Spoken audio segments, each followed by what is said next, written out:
Encore une fois, Éric Zemmour se prend un mur. Marocain cette fois. Mais si c'est pour lui faire plaisir, je rajouterai musulman, arabe, africain, trio bête noire de l'artiste en mal d'inspiration. Et si vous nous dessiniez un olivier, en contrepartie, je rajouterai berbère à ce trio noir de désespoir, pour vous rappeler à vos origines. Je sais que vous êtes un adorateur né de l'histoire. Vous pourriez dire que l'olivier, c'est d'abord phénicien, et sans phénicien, pas d'olivier, de ce côté du Maghreb ou de l'Afrique du Nord. Éric Zemmour, d'abord planté par les Phéniciens, comme c'est joli. Ce peuple de héros qui vint à bout de Hannibal et de ses éléphants. Doucement, monsieur Zemmour, car ces mêmes Phéniciens viennent de Libye. Alors, plutôt Kadhafi ou Boutef? Je sais que vous êtes fantasque, farceur, et choisiriez Kadhafi pour 2 raisons. 1. Pour le fait qu'il ait annulé son contrat d'armement avec Sarkozy lors de sa visite à l'Élysée, ce beau cadeau offert par Sarkozy après libération des infirmières bulgares par l'entremise de Sarkozy lui-même, qui aurait doublé, soit dit en passant, la commissaire européenne aux droits de l'homme sur cette initiative, sans doute pour briller et bien s'ancrer dans la chaise présidentielle, mais passons. Des Bulgares pour lesquels un beau Airbus français fut affrété avec une belle femme première dame de France, Cécilia, comme devanture flamboyante et rédemptrice, accompagnant les rescapés de la mort. Oui, Kadhafi à l'Élysée. Cet Élysée ou cette France entière qui, selon Ramayad, secrétaire d'État aux droits de l'homme, je vous invite, monsieur Zemmour, à deviner son origine et sa couleur de peau, cette France, disait-elle, qui serait un paillasson sur lequel les dictateurs viendraient essuyer leur forfait, n'est-ce pas? Je sais que vous pensez qu'il fallut laisser la Libye tranquille. Vous en voulez à BHL et même à Patrick Buisson d'avoir poussé Sarkozy en Libye. Deuxième raison pour laquelle vous choisiriez Kadhafi, c'est qu'avant son départ de l'Élysée, Kadhafi accorda une interview à M. Pujadas. Dans cette interview, Kadhafi dit que jamais, au grand jamais, Sarkozy ne lui parla droit de l'homme. Le pauvre Sarkozy qui s'ingéniait, se tortillait pour camoufler les bourdes de Kadhafi, qui arrivèrent au Parlement au même moment que l'arrivée de Kadhafi au tarmac d'Orly, ces bourdes étaient que lors d'une rencontre à l'UNESCO, organisée par Kadhafi, ce dernier évoqua de ces pays occidentaux qui parlaient droits de l'homme mais qui ne les respectaient pas. Ou encore, cette conférence à Lisbonne où Kadhafi annonce à un journal portugais que les faibles auraient droit de recourir au terrorisme. Suite à quoi Sarkozy répliqua, gêné de cette mésaventure, que Kadhafi avait son tempérament et dit parler à Kadhafi sur l'importance d'avancer sur le dossier des droits de l'homme.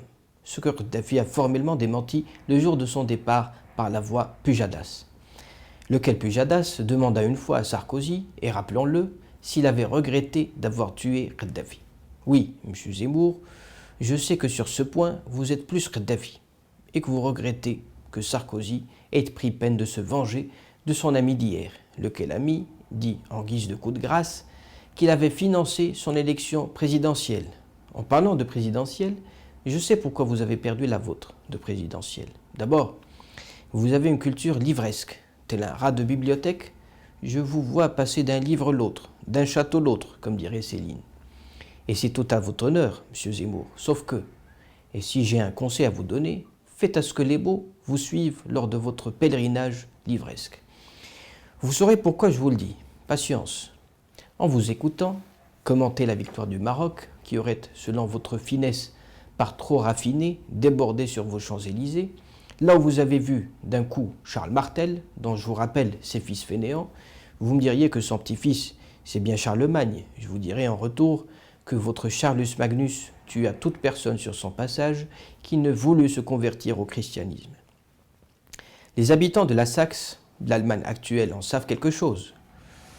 Votre fantaisie vous fit voir le colonisé et colonisateur. Je réponds que le Maroc d'abord connut le protectorat et non la colonisation, que Mohamed V n'est pas Pétain, que les résidents généraux, Juin et Guillaume, s'étaient trompés d'adresse. Oui, vous parlerez assimilation, grand remplacement, guerre civile jusqu'à la fin des temps. Mais comme je dis plus haut, faites à ce que vos mots vous suivent et soyez l'adepte d'une lecture miroir, d'un aller-retour entre les textes, d'une lecture à travers une autre, pour avoir une vue générale et exhaustive. Vous avez fait une lecture de la victoire du Maroc comme celle que vous faites de l'islam, comme celle que vous faites de l'interview de Feu Hassan II accordée à Anne Sinclair. Je m'explique. Depuis que vous l'avez su, vous revenez sans cesse sur cette phrase de Hassan II qui dit à la journaliste en question, j'ouvre les guillemets, « Vous n'en avez que faire, ce seront de mauvais Français », en parlant des Marocains, de leur intégration. Mais vous oubliez de comprendre, pour ça je vous dis que les mots puissent vous suivre, vous oubliez de comprendre donc qu'il faut rajouter à cette pensée de Sa Majesté d'autres pensées de lui. Et oui, car il dit plus loin, j'ouvre les guillemets, « Je vous décourage, pour ce qui est des miens, de tenter tout détournement d'identité, car ils ne seront jamais français. » Je ferme les guillemets. La phrase précitée, donc, est presque conditionnée par le duo détournement d'identité.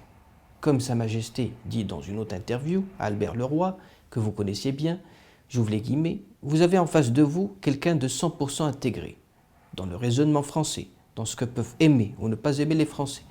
C'est pas pour cela que je vais lever mon doigt et demander le droit de voter. Je ferme les guillemets. Vous voyez, M. Zemmour, qu'un autre élément de taille est rajouté à ce tout, en 3 mots, intégration, qui prendrait aujourd'hui dans votre bouche le mot assimilation, détournement d'identité, puis vote. Aussi, vous n'êtes pas sans savoir que dans la littérature monarchiste, on a le roi, de l'autre côté ses sujets, entre les deux une allégeance, une obédience, et l'on conserve et l'on défend, ne vous en déplaise, cette identité. Du reste, c'est cette même fausse lecture que vous faites du Coran. Vous ne connaissez ni l'abrogeant, ni l'abrogé, ni la contextualisation, ni les raisons liées à la révélation, ni cette complémentarité des choses qui me semble vous manque atrocement dans votre analyse. Je fais court et dis que si vous étiez nietzschéen, vous auriez fait une bonne lecture et du Coran et du Maroc. Lisez par-delà bien et mal, Nietzsche, vous trouverez le prolongement de cette œuvre dans Gai Savoir ou encore Humain trop humain. Lisez l'histoire du Maroc ou visitez le Maroc et vous verrez que ni Sa Majesté le roi Mohammed VI, ni le peuple marocain ne penseraient comme vous dites qu'ils seraient dépossédés de leur pays si les Français munis de leur drapeau venaient à fêter une victoire de foot à Marrakech.